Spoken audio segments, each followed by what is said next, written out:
अड़उल के फुलवा में कौन गुण हो माई गइलू लो भाई। अड़उल के फुलवा में कौन गुण हो माई गइलू लो भाई। हाथी घोड़ा माई के मन ही न भावे, हाथी घोड़ा माई के मन ही न भावे। शेरवा सवरिया में कौन गुण हो माई गइलू लो भाई। शेरवा सवरिया में कौन गुण हो माई गइलू लो भाई। अड़उल के फुलवा में कौन गुण हो माई गइलू लो भाई। अड़उल के फुलवा में कौन गुण हो माई गइलू लो भाई।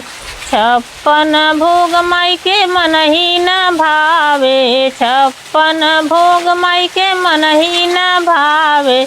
घुघुरी बतासा में कौन गुण हो माई गइलू लो भाई। घुघुरी बतासा में कौन गुण हो माई गइलू लो भाई।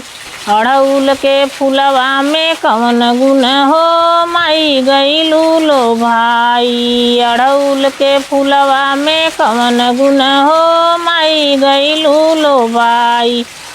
जड़ी बूटी साड़ी माई के मन ही न भावे, जड़ी बूटी साड़ी माई के मन ही न भावे। ललकी चुनरिया में कौन गुण हो माई गइलू लो भाई। ललकी चुनरिया में कौन गुण हो माई गइलू लो भाई। अड़उल के फुलवा में कौन गुण हो माई गइलू लो भाई। अड़उल के फुलवा में कौन गुण हो माई गइलू लो भाई।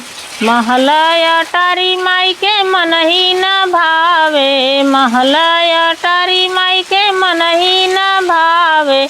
ऊँच के पहाड़वा में कौन गुण हो माई गइलू लो भाई। ऊँच के पहाड़वा में कौन गुण हो माई गइलू लो भाई।